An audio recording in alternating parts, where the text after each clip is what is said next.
الله الرحمن الرحيم. حبايبي واخواتي الصيادين، حبايبي واخواتي المتابعين، صباحكم حب، صباحكم خير، صباحكم تفاؤل، صباحكم رزق وبركه من عند الرحمن سبحانه وتعالى. النهارده جايبكم فيديو استكمال لحالة البحر، باستمرار من موت الكرم. بس قبل ما نبدا الفيديو ما تنساش تعمل اشتراك وتفعل زر الجرس عشان توصلك كل جديد، واعمل لي لايك لو عجبك الفيديو، واكتب لي في التعليقات لو عايز تعمل اي قرم عملي او عايز تسالني عن اي حاجه. ان شاء الله متابع معاكم وهرد على اي سؤال هيجي. يلا بينا نبدا الفيديو. انا دلوقتي في جليم، ودي حاله البحر زي ما انتم شايفين. الجو جميل بس للاسف الموج عالي والريح قوي جدا. الريح قوي جدا والموج عالي. الميه ميه سمك وميه خير، بس للاسف مش هتعرف تقف تصطاد في الجو ده. في اخونا هو واقف بيصطاد بس يعني الجو صعب. الجو صعب والوقفه هتبقى متعبه، رغم ان الميه زي ما بنقول ميه خير وميه سمك. الجو ده هيستمر معانا بكره ان شاء الله، واحتمال باذن واحد احد يوم الاحد او يوم الاثنين يبقى تفريغ للبحر، وننزل نتوكل على الله. وكده بشهر اتنين، يعني بكده شهر واحد خلاص النوات خلصت. شهر اتنين معانا نوة واحدة او نوتين اللي هي باقي الكرم، وزي ما قلنا الشمس الصغيرة. وان شاء الله بقى نطلع ونصور والناس كلها ترزق في شهر اتنين. زي ما قلنا الجو، السما هيبقى ايه، البحر تخبيط جامد والريح قوي، فمحدش يطمن للجو. نريح النهارده وبكره، وان شاء الله على يوم الاحد اللي عايز ينزل ينزل. لو عايز تشوف حالة البحر من مكان تاني خليك معايا. انا دلوقتي في نادي المهندسين، ودي حالة البحر زي ما انتم شايفين. السرعة رهيبة، الامواج جاي جامد والريح قوي جدا. الريح اتجاهه يعني جنوبي غربي، يعني غربي جنوبي غربي، والموج قوي جدا وجامد جدا. الريح قوي كمان جدا. في ناس واقفه بتصطاد زي ما احنا شايفين، في ناس ياما واقفه ايه، في ناس ايه في الناحيه التانيه. بس الجو وحش، الوقفه صعبه والوقفه متعبه. ربنا مع الجميع، وربنا يجعل ايامهم رزق ويرزقوا في وقتهم في الجو الصعب ده. ربنا يرزق الجميع، وربنا يجعل ايامنا كلها رزق. لو عايز تشوف حالة البحر من مكان تاني خليك معايا. انا دلوقتي في سبورتنج، ودي حالة البحر زي ما انتم شايفين كده. الامواج اهي باينة، قوة الامواج باينة، والتبطيش بتاع الموج باين.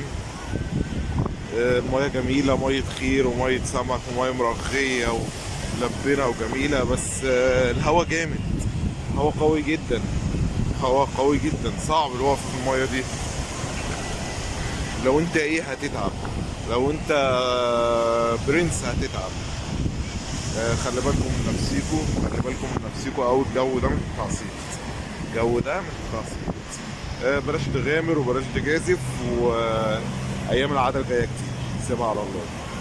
ربنا يجعل ايامنا وايامكم كلها رزق. ولو عايزين تشوفوا حالة البحر من مكان تاني خليكم معايا. انا دلوقتي عند كازينو الشاطبي، انا في الشاطبي. زي ما انتم شايفين هنا الجو صعب قوي، الجو صعب قوي، وممكن ما تكونوش سامعيني اساسا من قوة الريح. وانا قربت التليفون على بقي خالص عشان اعرف يمكن صوتي يطلع.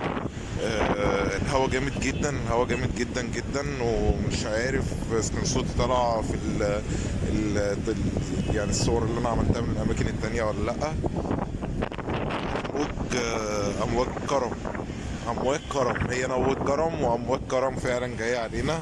ربنا يبعتها برزق ويبعتها بخير ويبعتها ببركه على الصيادين كلهم وعلى الناس كلها يا رب. مش قادر اقف هنا، بس فعلا الجو صعب. لو عايزين تشوفوا حالة البحر من مكان تاني خليكم معايا. انا هنا دلوقتي عند لسان الدفاع الجوي. الهواء هنا الى حد ما كويس، عارف تقف وعارف ان انت تتكلم وعارف يعني تبقى واقف مرتاح شويه. بس طبعا عمرك ما هتعرف تقف تصطاد في الجو ده. زي ما انتم شايفين امواج قويه والبحر شكله جميل. شكله يخوف ويفتح النفس في نفس الوقت.